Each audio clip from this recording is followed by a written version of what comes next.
Assalamualaikum warahmatullahi wabarakatuh. Alhamdulillahi rabbil alamin. Alladhi an'amana bi ni'matil iman wal islam. Ashhadu an la ilaha illallah wahdahu la syarika lah. Wa ashhadu anna muhammadan abduhu wa rasuluh la nabiyya ba'dah. Allahumma salli ala Muhammad wa ala alihi wa ashabihi rasulillahi ajma'in amma ba'du. Bapak Ibu hadirin dan hadirat jamaah subuh Masjid Raya yang dimuliakan Allah. Pertama dan utama sekali, mari sama-sama kita mengaturkan puji beserta syukur kehadirat Allah Subhanahu wa taala yang senantiasa melimpahkan rahmat, nikmat serta karunia-Nya kepada kita semua, baik itu nikmat iman, Islam, nikmat sehat, sempat dan nikmat-nikmat lainnya. Sehingga dengan nikmat Allah tersebut sampai saat ini kita kaum muslimin dan muslimat masih sempat menyisihkan sebagian waktu kita untuk hadir di masjid yang kita cintai ini dalam rangka mendekatkan diri kepada Allah Subhanahu wa taala. Salah satu di antaranya dengan melaksanakan ibadah salat subuh berjamaah. InsyaAllah dengan ibadah-ibadah yang kita laksanakan akan semakin mendekatkan diri kita kepada Allah Subhanahu wa ta'ala. Salawat beriring salam tak henti-hentinya kita mohonkan pada Allah Subhanahu wa ta'ala. Kiranya dapat disampaikan kepada arwah junjungan kita Nabi besar Muhammad sallallahu alaihi wasallam. Allahumma salli ala Muhammad wa ala ali Muhammad. Bapak Ibu hadirin jamaah salat subuh yang dimuliakan Allah. Kita sekarang masih berada di bulan Zulhijjah. Itu bulan terakhir dari tahun Hijriah. Dan barusan kita sudah melewati ibadah haji. Bagi jamaah yang sudah menunaikan ibadah haji pada tahun ini, kita sama-sama doakan semoga menjadi haji yang mabrur dan mabrurah. Dan setelah itu kita melaksanakan ibadah kurban dan semuanya sama tujuannya untuk mendekatkan diri kepada Allah Subhanahu wa taala. Semoga ibadah haji dan ibadah kurban yang kita laksanakan diterima oleh Allah Subhanahu wa taala.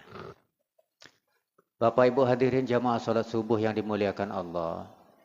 Bulan Zulhijjah ini bulan terakhir. Dan bahkan bulan Zulhijjah ini hanya tersisa lebih kurang 4 hari lagi. Itu artinya kita akan menapak tahun baru Islam. Tahun baru Islam ini kadang-kadang bagi umat Islam tidak jadi perhatian. Tapi cobalah kalau kita tengok tahun baru Masehi itu, seminggu sebelum itulah sibuk. 3 hari apalagi sehari sebelum tahun baru Masehi itu. Wah, sibuknya bukan main. Yang sibuk itu wong Islam.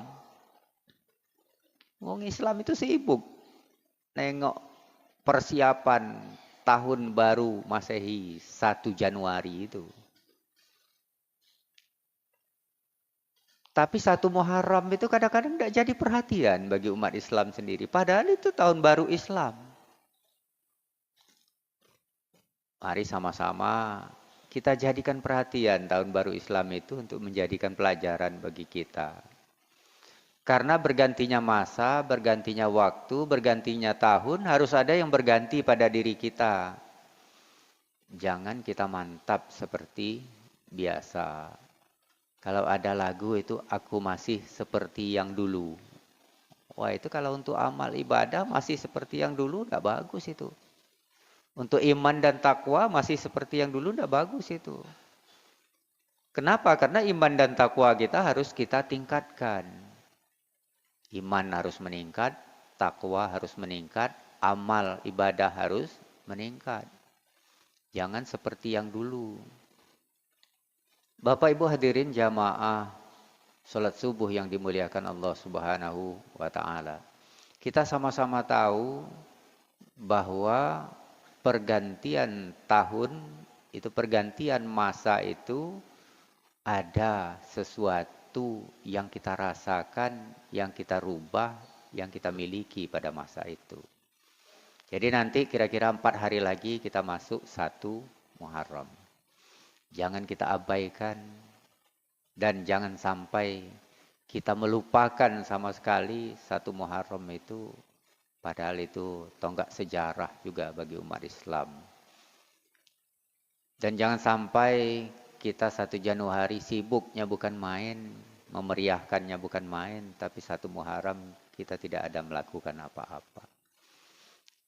Dan Rasulullah SAW kita sama tahu adalah orang yang dijamin masuk surga. Semua dosa-dosanya sudah diampuni. Baik dosa yang sekarang, yang lalu maupun dosa yang akan datang. Dan dijamin masuk surga. Tapi Rasulullah SAW beribadah dan mengabdi serta mendekatkan diri kepada Allah Subhanahu wa taala luar biasa. Sekarang menjelang 1 Muharram, mungkin tepatlah bagi kita sebagai umat Islam untuk mengoreksi diri kita. Apa yang harus kita koreksi? Setidak-tidaknya ada 3 hal. Yang pertama, amal kita. Kita koreksilah amal perbuatan kita selama ini. Gimana amal kita? Sudahkah kita beramal yang baik? Atau masih ada amal-amal yang jahat yang kita lakukan? Dalam Islam ini sebenarnya hanya ada 2. Halal, haram. Baik, buruk. Perintah, larangan. Kalau hanya 2, kita pilih yang mana? Kalau ada orang yang mengatakan bahwa saya melakukan perbuatan jahat, ya karena Allah. Karena semua perbuatan yang dilakukan manusia itu atas kehendak Allah. Tidak juga. Itu pemikiran yang salah. Karena kalau kita tawarkan, kalau coba ditawarkan, ada 1 cangkir susu dan 1 cangkir lagi minuman keras. Kita pilih yang mana? Selaku orang yang baik, tentu memilih susu dan meninggalkan minuman keras. Atau 1 cangkir susu, 1 cangkir racun. Orang yang baik tentu akan memilih susu dan meninggalkan racun. Nah sekarang kalau ada halal dan haram, ada baik dan buruk, lalu kita memilih yang buruk, memilih yang haram, itu pilihan. Karena Allah sudah memberikan 2 pilihan. Baik, buruk. Halal, haram. Kalau ada orang yang memilih sesuatu yang buruk, yang haram, mengatakan bahwa itu kehendak Allah, itu salah besar. Itu namanya pilihan. Karena Allah sudah beri dua pilihan. Lalu kita memilih yang buruk. Oleh karena itu, sekarang kita koreksi diri kita. Terutama berkaitan dengan amal perbuatan kita di dunia ini. Semua yang kita lakukan di dunia ini, kalau mau jadi orang baik, harus semua yang kita lakukan baik. Baik di sisi manusia, maupun baik dalam pandangan Allah Subhanahu wa ta'ala. Kalau kita masih gemar melakukan perbuatan jahat, masih gemar melakukan perbuatan dosa, maka kita memilih jalan yang salah. Jalan ini terbentang, lurus. Tapi ketika kita tergoda, sehingga kita berbelok ke kiri barangkali. Dan ke kiri itu adalah jurang kesesatan. Tapi masih banyak orang yang melakukan itu. Kenapa? Karena pilihannya. Oleh karena itu, pilihlah amal yang baik untuk kelangsungan hidup kita yang lebih baik ke depan. Dan kita perlu koreksi, sudahkah kita melakukan perbuatan baik selama ini? Sudahkah kita melakukan amal yang baik selama ini? Kalau masih kita lakukan amal yang buruk, yang jahat, segera tinggalkan. Jadikan 1 Muharram yang beberapa hari ini menjadi momentum bagi kita untuk merubah diri kita menjadi orang yang lebih yang lebih baik. Yang kedua, apa yang harus kita koreksi? Ibadah kita. Kita sholat, kita puasa, kita zakat, kita haji. Dan kita beribadah banyak sekali. Kita koreksi ibadah kita. Pertama yang kita koreksi, adakah ibadah itu yang kita tinggalkan? Karena ibadah yang wajib apabila kita tinggalkan, kita akan berdosa. Kita koreksi ibadah kita. Apakah ada sholat kita yang tinggal? Apakah ada puasa yang tidak kita lakukan? Terutama puasa wajib. Apakah zakat kita sudah bayar atau belum? Baik zakat fitrah maupun zakat mal. Apakah kita sudah mampu tapi belum menunaikan ibadah haji? Kita koreksi itu. Karena ibadah haji itu kadangkala sebagian orang abai. Padahal dia sudah mampu. Jadi yang dilaksanakan itu cuma sholat, puasa, zakat, haji kagetlah dulu. Ngapo? Belum ada panggilan. Sebenarnya haji itu bukan masalah panggilan. Bukan panggilan dari Allah. Panggilan hati untuk menunaikan ibadah haji. Sama posisinya dengan sholat. Ibadah haji itu wajib. Sholat wajib. Dilaksanakan berpahala. Ditinggalkan berdosa. Tapi haji dibatasi oleh Allah dalam Al-Quran. Walillahi 'alan nas hijjul bait. Man istata'a ilaihi sabila. Allah mewajibkan kepada umat manusia untuk menunaikan ibadah haji ke Baitullah. Tapi man istata'a ilaihi sabila. Bagi mereka yang mampu melaksanakan perjalanan ke sana. Wajib haji kewajibannya sama, tapi perlakuannya berbeda. Haji untuk yang mampu.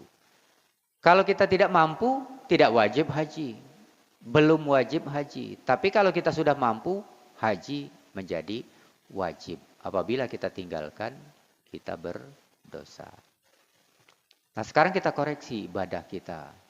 Baik zakat, puasa, haji, dan ibadah-ibadah lainnya. Kemudian setelah kita koreksi ibadah itu, sudah kita laksanakan, kita koreksi lagi, sudah ikhlas atau belum. Karena ibadah itu kuncinya ikhlas. Banyak beribadah tidak ikhlas, sia-sia. Tidak dapat apa-apa. Rajin sholat, tidak ikhlas, tidak dapat apa-apa. Capek nunggit-nunggit baik. Puasa dilaksanakan tidak ikhlas, tidak dapat apa-apa. Tidak akan mengampuni dosa-dosa kita. Bayar zakat, infak, sodakoh, rajin, tapi tidak ikhlas karena ingin dilihat orang. Ingin diagungkan orang atau ingin dipuji orang, tidak ikhlas. Atau malu dengan tetangga, tidak ikhlas. Makanya itu akan menjadi sia-sia. Sudah kita koreksi kelengkapan ibadah kita, lalu kita koreksi ikhlasnya. Sudah ikhlaskah ibadah kita? Karena yang ikhlaslah yang akan diterima oleh Allah Subhanahu wa ta'ala. Kalau beribadah itu banyak, bagus. Tapi yang lebih bagus ibadah itu banyak dan ikhlas. Semata-mata mengharap ridho Allah Subhanahu wa ta'ala. Tidak ada yang lain. Apalagi yang harus kita koreksi? Koreksi ibadah kita, kemudian koreksi amal kita, dan satu lagi koreksi dosa kita. Jadi menjelang tahun baru Islam ini, kita koreksi dosa-dosa kita. Dosa-dosa apa yang masih kita lakukan? Atau yang sering malah kita lakukan? Atau kita sudah tidak pernah berbuat dosa lagi? Tapi manusia ini adalah makhluk yang hina, makhluk yang lemah, dan tidak mungkin bebas dari dosa. Pasti ada dosa. Dan kita juga tidak bisa mengklaim diri kita orang yang tidak berdosa. Tidak ada yang berani mengklaim dirinya orang yang tidak berdosa. Pasti punya dosa. Tapi sebaik-baik orang yang melakukan dosa adalah yang segera istighfar dan bertaubat kepada Allah Subhanahu wa ta'ala. Jadi kita koreksi diri kita, terutama amal kita, ibadah kita, dan koreksi dosa-dosa kita. Tapi jangan dilupakan. Karena kadang-kadang ada wong yang melupakan dosa. Ya, santai saja melakukan perbuatan dosa, biasa saja. Itu parah itu. Ada orang menganggap dosa hal yang biasa, wah itu parah. Padahal dosa itu hal yang luar biasa. Kalau kita lakukan luar biasa itu apanya? Luar biasanya nanti siksanya dari Allah Subhanahu wa ta'ala. Makanya kita persiapkan diri kita dengan mengoreksi berbagai macam hal itu. Baik amal ibadah kita maupun dosa-dosa yang pernah kita lakukan. Allah Subhanahu wa ta'ala menyebutkan dalam Al-Quran, Ya ayyuhalladzina amanu taqullaha wal tanzur nafsum ma qaddamat lighad. Wattaqullaha innallaha khabirum bima ta'malun. Hai orang-orang yang beriman, bertakwalah kamu kepada Allah. Dan hendaklah masing-masing diri, masing-masing kita ini mempersiapkan apa yang akan kita persiapkan untuk hari esok. Masing-masing kita melihat diri kita tentang apa yang telah kita persiapkan untuk hari esok. Hari esok ini akhirat. Kalau di dunia besok. Tapi hari esok yang dimaksud dalam ayat itu adalah hari akhir atau akhirat. Apa bekal kita?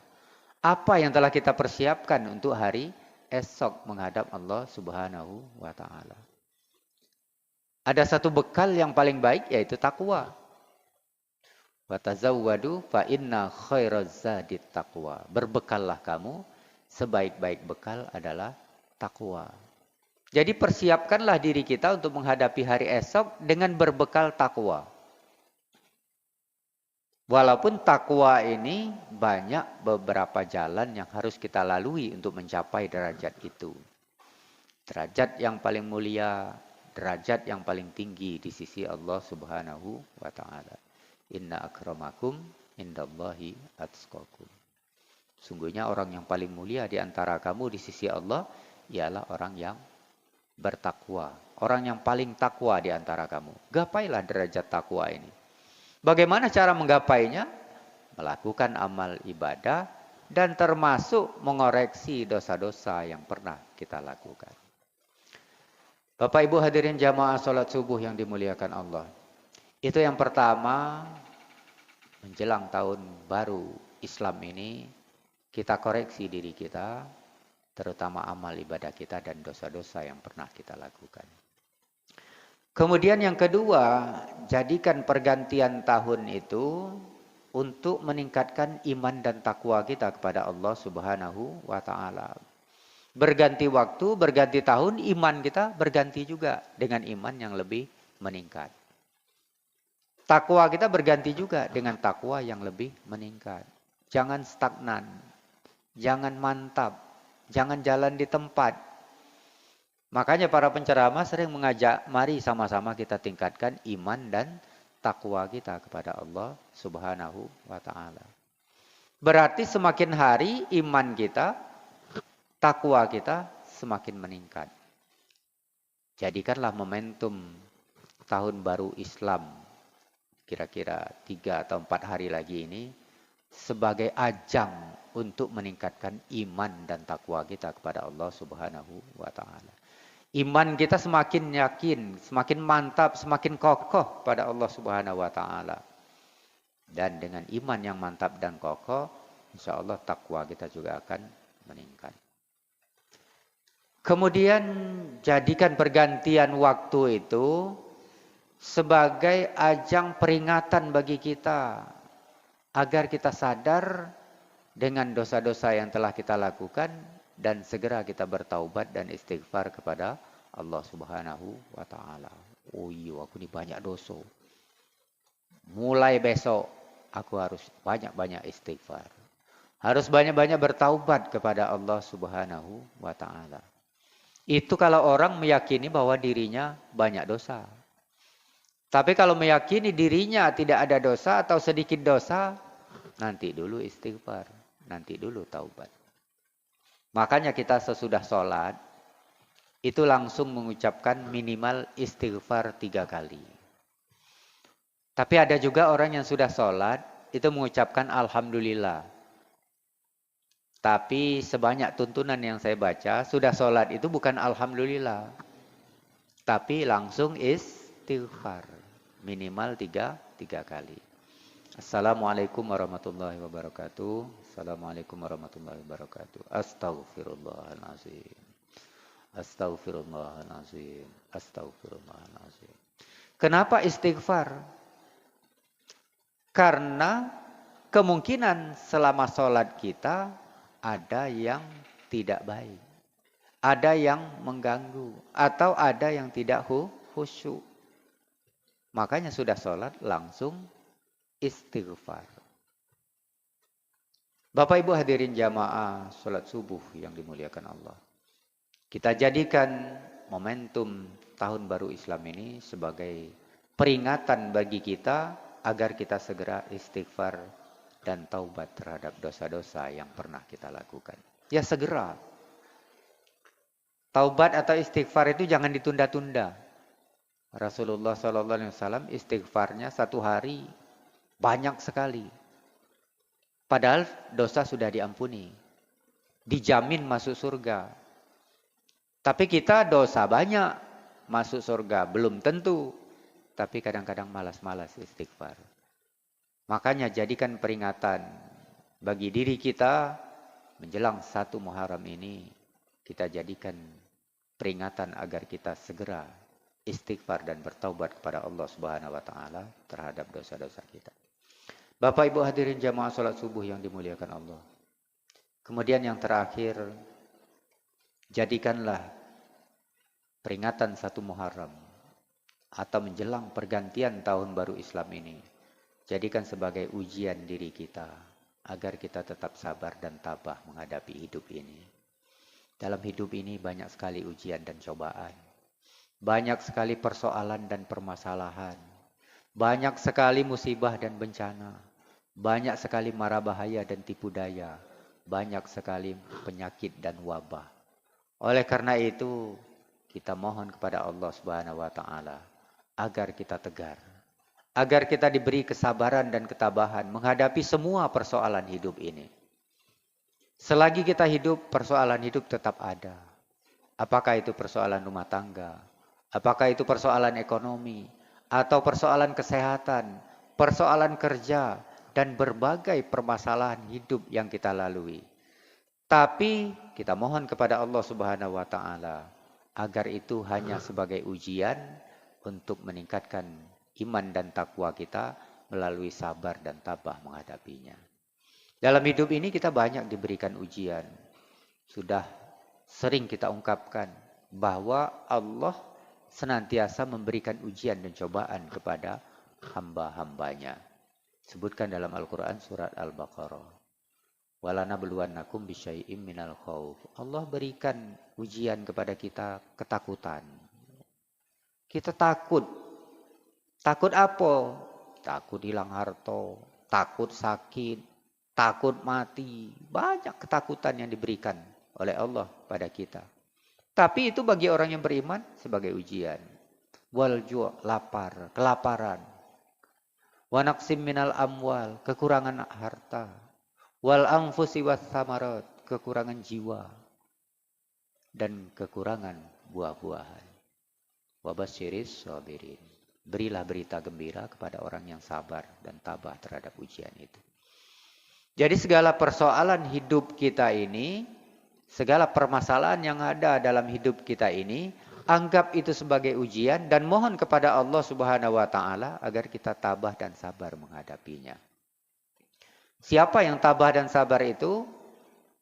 Alladzina idza asabathum musibah qalu inna lillahi wa inna ilaihi raji'un. Orang yang sabar itu kalau dirinya ditimpa musibah, ditimpa persoalan, ditimpa masalah, dia akan mengatakan semuanya dari Allah. Dan akan kembali kepada Allah. Ulaika alaihim salawatum mir rabbihim wa rahmah wa ulaika humul muhtadun. Mereka itulah yang mendapat rahmat dari Tuhan mereka. Mendapat petunjuk dari Tuhan mereka. Dan mereka itulah orang-orang yang beruntung. Orang yang dapat petunjuk dari Allah Subhanahu wa ta'ala. Bapak Ibu hadirin jamaah sholat subuh yang dimuliakan Allah. Inilah beberapa hal yang harus kita review kembali, yang harus kita ingat-ingat kembali menjelang pergantian tahun baru Islam. Dan kita ingat, jangan sampai terjadi pada diri kita pergantian tahun baru Islam kita abai, kita cuek, tidak katik melakukan apa-apa.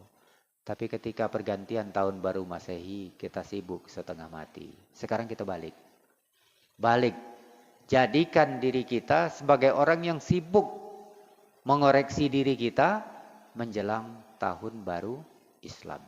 Tahun baru Masehi silakan abai. Supaya bisa kita ambil pelajaran dan peringatan di sana untuk memperbaiki diri. Ini saja Bapak Ibu dan hadirin jamaah salat subuh yang dimuliakan Allah Subhanahu wa taala. Semoga bermanfaat, lebih dan kurang kami mohon maaf. Billahi taufik wal hidayah. Wassalamualaikum warahmatullahi wabarakatuh.